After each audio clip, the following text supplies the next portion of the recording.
Ngayong gabi, isang kwento ang ating babasahin mula sa isang tagapakinig. Kwento niya tungkol sa baryo kung saan siya lumaki. Isang baryo na hanggang ngayon ay binabalot ng hiwaga at takot. Pakinggan natin ang kanyang kwento. Magandang gabi po, Hiwaga at Laging TV. Ako po si Miguel, isang ordinaryong tao mula sa probinsya. At nais kong ikwento ang karanasang hindi ko malilimutan habang ako'y bata pa. Sa aming baryo, simple lang ang buhay. May palayan, ilog, at mga kabahayan na gawa sa kahoy at pawid. Ang mga kapitbahay ay magkakakilala at halos lahat ng tao ay may kanya-kanyang kwento ng kababalaghan. Noon, palaging ikinakwento ng mga matatanda ang tungkol sa aswang. Sabi nila, kapag sumapit ang hating gabi, may mga matang nagmamasid mula sa bubungan at may mga pakpak na dumadapo sa gitna ng katahimikan ng gabi. Bilang bata, akala ko'y makakwentong pambata lamang. Paraan ng matatanda para takutin kami at hindi maglaro sa dilim. Ngunit nagkamali ako. Ang baryo namin ay maliit lamang. Napapalibutan ng malalaking puno ng mangga at niyog. Sa araw, payapa at masaya. Maririnig mo ang mga batang naglalaro, ang mga kalabaw na lumalangoy sa ilog, at ang tawanan ng mga kapitbahay. Ngunit sa gabi, ibang usapan na. Kapag nagsimulang tumahol ang mga aso ng sabay-sabay, lahat ng tao ay nagsasara ng pinto at bintana. Ang mga ilaw ng gaseray nagsisilbing tangi naming proteksyon laban sa dilim. Sa aming bahay, kasama kong aking lola na si Pilar, ang pinakamalapit kong kakampi sa lahat na nangyayari. Sa kabilang silid naman, nakahiga ang pinsan kong si Rosa. Mabait siya, palangiti, ngunit madalas may sakit. Siya ang pinaka-nangangailangan ng kalinga. Bukod sa kanila, kilala rin si Baryo si Aling Marta, ang aming tahimik na kapitbahay. Bihira siyang makipag-usap at madalas nakaupo lang sa harap ng kanyang bahay, nakatingin sa mga dumaraan na para bang sinusukat ang kanilang kaluluwa. Sabi ng matatanda, matagal na raw siyang namumuhay mag-isa. At sa tuwing may nawawalang hayop o may mga bata nagkakasakit, lagi siyang napagbibintangan. Ngunit wala pang nagkaroon ng tapang para harapin siya ng diretsahan. Kaya sa isip ko, kung may mangyayaring kakaiba sa aming baryo, baka siyang susi ng lahat ng ito. Isang gabi, habang kami natutulog, biglang nag-ingay ang mga aso sa labas. Hindi lang isa, kundi lahat ng aso sa buong baryo ay sabay-sabay na tahol ng takol. Parang may nilalang silang nakikita na hindi namin makita. Nagising ako sa kaluskos sa bubungan. Noong una, akala ko'y pusa lang. Ngunit habang tumatagal, mas nagiging malakas ang tunog. Parang may mabigat na hakbang na naglalakad sa ibabaw ng aming bahay. Dahan-dahan akong bumangon at narinig ko ang pagkaskas ng mahahabang kuko sa kahoy. Kada kaskas, parang lumalapit sa mismong ibabaw ng aking silid. Halos hindi ako makahinga. At sa katahimikan, narinig ko ang mahinang pagaspas ng pakpak. Lumapit ang lola ko. Hawak ang bawang at asin.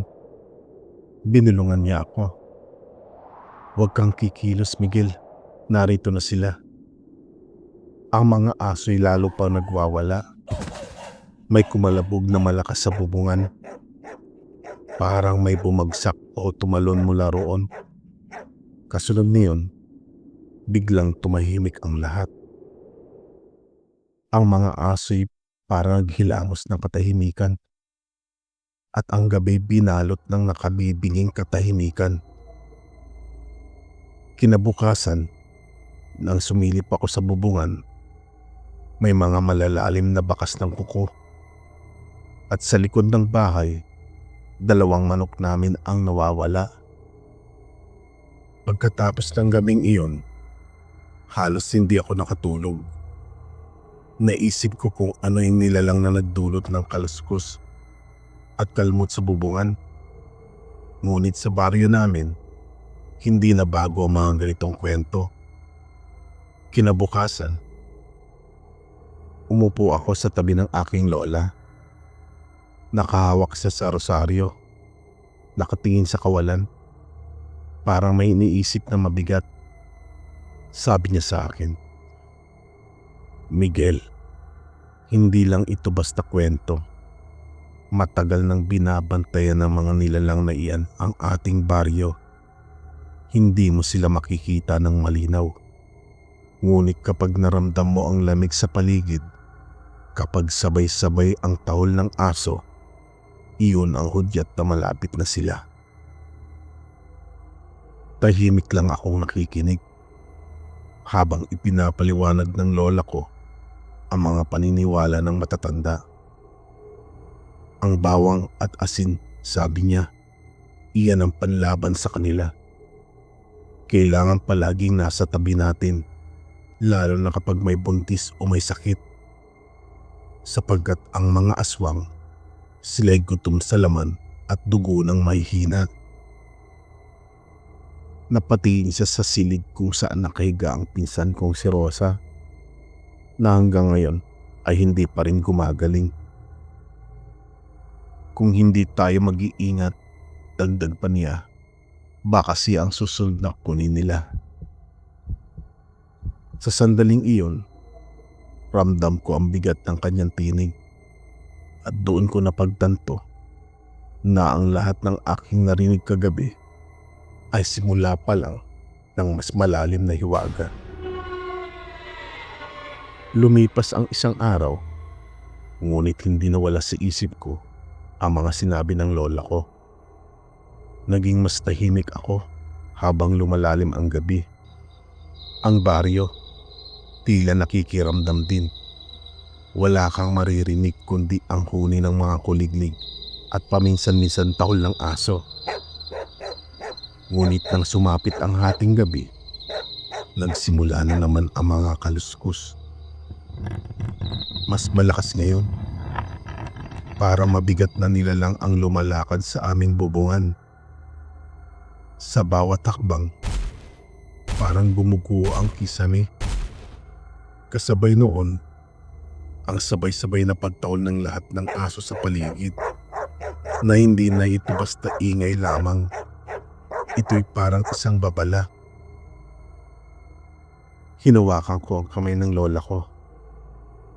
Nararamdaman kong nanginig siya, ngunit patatag pa rin ang kanyang pananalig. Inilabas niya ang bawang, asin at rosaryo. Inilagay niya ito sa bintana at paulit-ulit na nagdasal. Habang nagdarasal siya, nakarinig ako ng kalmat sa dingding. Mahaba, mabibigat, parang gustong pasukin ang aming bahay. Ang hangin ay biglang lumamig at sa katahimikan, narinig ko ang pagaspas ng malalaking pakpak sa itaas. Dumungaw ako sa maliit na butas ng dingding at sa liwanag ng buwan, nakita ko ang maitim na anino ng nakadapo sa bubungan ng aming kapitbahay. Ang hugis nito'y hindi na tao, ngunit hindi rin hayop, at mula sa dilim, tumitig ito diretso sa akin. Hindi ko alam kung paano ako nakapagsara ng mga mata. Ngunit nanatili akong nakayakap sa lola ko. hanggang sa muling tumahimik ang paligid. At gaya ng dati, sa pagsikat ng araw, nawala na ang lahat ng bakas ng nilalang na iyon. Maliban sa mas malalalim na gasgas sa aming dingding. Kinabukasan, mabilis kumalat ang balita sa buong baryo. Maraming tao nagsasabi na narinig din nila ang kakaibang ingay kagabi. May ilan pang nagsabing nakita raw nila ang isang malaking ibon na dumapo sa puno ng niyog. Habang nagtitipon na ang mga tao sa harap ng tindahan, naririnig ko ang bulungan at usapan ng mga kapitbahay. "Sigurado akong may aswang sa baryo natin," wika ng isa. "Noong isang linggo pa lang, nawalan na kami ng baboy sa kulungan." "Baka naman magnanakaw lang," sagot ng isa pa. Ngunit sinabat siya ng matanda. "Hindi, iba ang paraan ng pagkawala. Wala kang makikitang bakas ng dugo o kalat. Kung magnanakaw man, may maiiwang tanda. Pero ito, parang nilamon ng buo." Tahimik akong nakikinig habang mas lalong nagiging seryoso ang usapan. May ilang nagsabi na nakita raw nila si Aling Marta, ang matandang kapitbahay naming tahimik lang, na gumagala sa gitna ng gabi. Nakasilubong daw siya ng isa habang papunta sa poso, at ang kanyang mga mata tila nagliliwanag sa ilalim ng buwan. Hindi ko alam kung totoo ang mga tsismis na iyon. Ngunit habang pinagmamasdan ko si Aling Marta na nakaupo sa may dulo ng tindahan, napansin kong nakatitig siya sa akin. At sa sandaling iyon, parang naramdaman ko ulit ang malamig na presensya ng nilalang kagabi. Habang mas lalo pang lumalakas ang mga tsismis tungkol sa aswang sa baryo, lalo namang lumalala ang sakit ng pinsan kong si Rosa.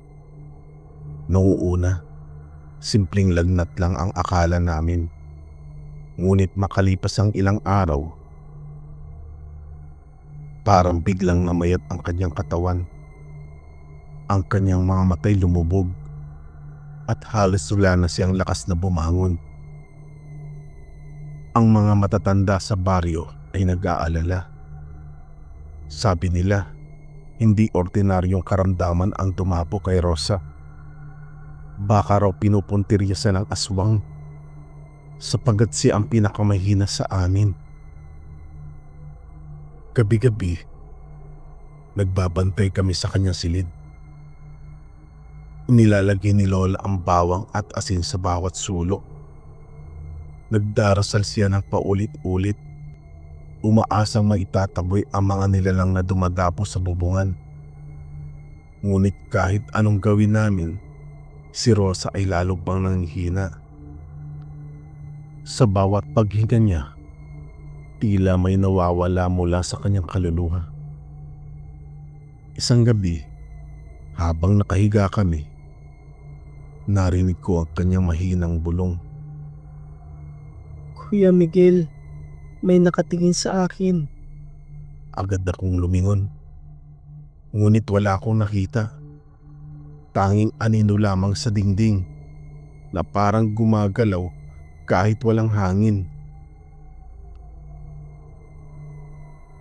Kinilabutan ako, at sa sandaling iyon napagtanto ko na hindi na ito basta alamat o tsismis lamang. May kumikilos na nilalang na unti-unting sumisipsip ng buhay mula kay Rosa. Lumipas ang ilang araw at bawat gabi, mas lalo naming nararamdaman ang presensya ng nilalang. Ang mga aso'y halos hindi na tumitigil sa pagtahol, at sa bawat katahimikan, parang may malamig na hangin na dumadaan sa loob ng bahay. Isang gabi, hindi ko na napigilang sumilip. Dahan-dahan kong inilapit ang aking mukha sa maliit na butas ng dingding. at doon ko siya nakita. Sa ilalim ng buwan, nakadapo siya sa bubungan ng kapitbahay. Ang kanyang anyo'y hindi malinaw. Ngunit nakita ko ang kanyang mga kuko. Mahaba, kumikislap sa liwanag ng gabi. Ang kanyang buhok ay nakalugay at ang kanyang katawan ay payat, ngunit malakas ang galaw. Habang pinagmamasdan ko, unti-unti siyang lumingon at ramdam ko na nakita niya ako. Ang kanyang mga matay nagniningning, hindi mata ng tao, kundi mata ng isang hayop na gutom. Parang diretso siyang tumingin sa akin sa kabila ng dilim.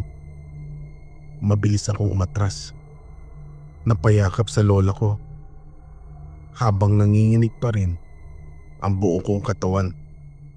Ngunit ang pinaka nakakatakot, sa mismong sandaling iyon, narinig ko ang malakas na pagaspas ng pakpak at parang dumapong siya mismo sa bubungan namin. Hindi ako huminga. At sa katahimikan ng gabing iyon, alam kong naroon lang siya, nakabantay, naghihintay at nagmamasid sa amin. Dahil sa mga nangyari, nagpasya ang mga lalaki sa baryo na magbantay. Hindi na sila papayag na may mawala pang hayop o may masaktan pang tao. Hawak nila ang mga itak, sibat at poste ng kawayan. Nagbaon din sila ng bawang at asin na ayon sa matatanday, siyang pinakamabisang panlaban sa mga nilalang ng dilim. Kami ng lola ko ay nanatili sa loob ng bahay. Habang naririnig ko ang mga lalaking naglalakad sa paligid, nagbabantay sa bawat sulok ng baryo. Tahimik ang gabi. Ngunit ramdam ko ang bigat ng hangin. Parang may naghihintay, nakamasid, nag-aabang ng tamang pagkakataon. Minsan, may isang lalaki na sumigaw, May gumagalaw sa puno ng niyog. agad silang nagsilapit. Itinaas ang mga itak at sinindihan ang mga sulo. Ngunit pagdating nila roon, wala silang nakita. Tanging kaliskos lamang ng hangin. Ang mga aso na may hindi tumitigil sa pagtahol. Nakatuon ang mga mata sa iisang direksyon, sa aming bubungan. At sa sandaling iyon, bumalik ang tunog ng mga mabibigat na hakbang sa pisami. Mas malakas, mas mabigat. Parang hindi lang isa, kundi higit pa ang nasa itaas. Ang mga lalaki sa labas ay nagsigawan. Nagsimulang maghagis ng asin at bawang. Sabay-sabay na nagdarasal. At doon nagsimula ang pinakamahabang gabi ng aming buhay. Dumating ang ikatlong gabi. Alam naming hindi na ito basta pagpaparamdam lamang. Dahil ramdam naming malapit nang umatake ang nilalang. Mas handa na ngayon ang mga lalaki sa baryo.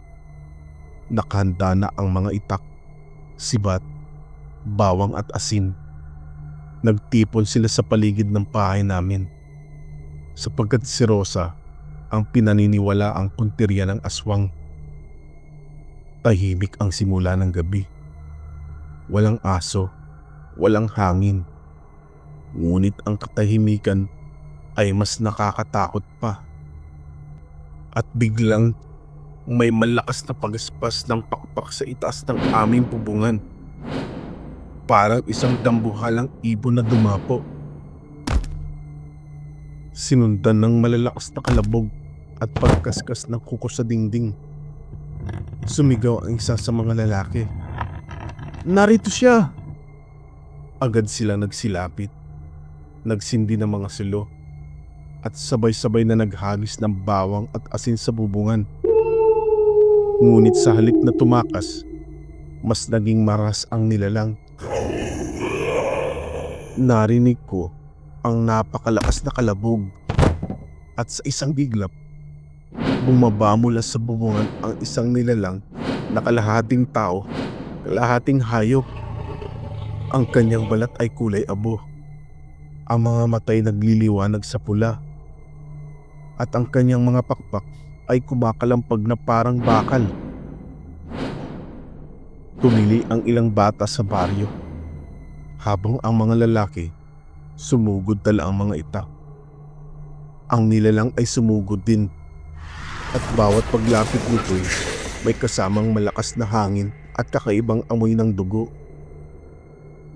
Isa sa mga lalaki halos masunggaban, ngunit agad siyang nasagip ng kapwa niya bantay. Ang mga itak ay kumalabog sa lupa, at ang mga dasal ng mga matatanda ay sumabay sa ingay ng pakpak. Ako na may nakasilip mula sa bintana, kitang-kita ko ang matinding labanan. Isang nilalang na pilit na pumapasok sa aming bahay, at mga taong desperadong ipagtanggol ang kanilang pamilya. At sa bawat pag-atake ng aswang, ramdam ko na siya'y mas lalong nagugutom, mas lalo siyang nagiging mabangis. Ngunit hindi pa doon natatapos ang lahat. Matapos ang matinding laban, nagmistulang giyera ang aming baryo. Ang lupa'y puno ng kalat ng asin, bawang at abo ng sinunog na kahoy. Ang mga aso na may tulala, parang pagod na rin sa walang tigil na pagtahol. Ang mga lalaki hingal na hingal, hawak pa rin ang kanilang mga itak. May ilan sa kanila ay may galos at sugat mula sa pagkaskas ng pakpak ng nilalang. Ngunit ang nilalang, tila na itaboy lamang. Walang bangkay, walang bakas ng dugo. Tanging malamig na hangin lamang ang naiwan, kasabay ng katahimikang nakabibingi. Si Lola Pilar ay agad lumapit sa silid ni Rosa. Mahina pa rin siya, ngunit humihinga. At bagamat maputla, tila nakaligtas siya sa gabing iyon. Ngunit hindi iyon sapat para mawala ang aming takot. Alam naming hindi pa tapos. Alam naming babalik pa ang nilalang. Dahil sa bawat katahimikan, ramdam naming nakamasid pa rin siya mula sa kadiliman. Kinabukasan, nagtipon ang mga matatanda at mga lalaki sa baryo. May ilan ang gustong lisanin na ang kanilang mga tahanan. May ilan naman ang nagpilit na manatili at lumaban. Ngunit ako, habang tinitignan ko ang bakas ng mga kuko sa aming bubungan at ang mga matang nakita ko sa dilim, alam kong hindi ito basta mawawala. Pagkalipas ng ilang araw, unti-unting bumalik ang katahimikan sa baryo. Ngunit alam namin, hindi iyon tunay na kapayapaan, kundi isang katahimikang puno ng pagtatago. Si Rosa ay nakaligtas, ngunit nanatiling mahina. Ang mga lalaki na may patuloy nagbabantay tuwing gabi. Ngunit walang muling lumitaw na kakaibang nilalang. Parang bigla na lang itong naglaho. Ngunit isang gabi, habang pupunta ako sa poso upang uminom ng tubig, nakita ko siya. Si Aling Marta. Nakatayo siya sa gilid ng kanyang bahay, nakasuot ng lumang bestida at nakatingin sa akin. Tahimik, walang imik. Nang una, akala ko'y simpleng matanda lamang. Ngunit nang siya'y ngumiti, doon ko nakita ang parehong mga mata. Mga matang nagliliwanag sa ilalim ng buwan. Mga matang nakita ko mismo noong gabing umatake ang nilalang. Hindi ko alam kung ako'y tatakbo o sisigaw. Ngunit parang napako ang aking mga paa sa lupa.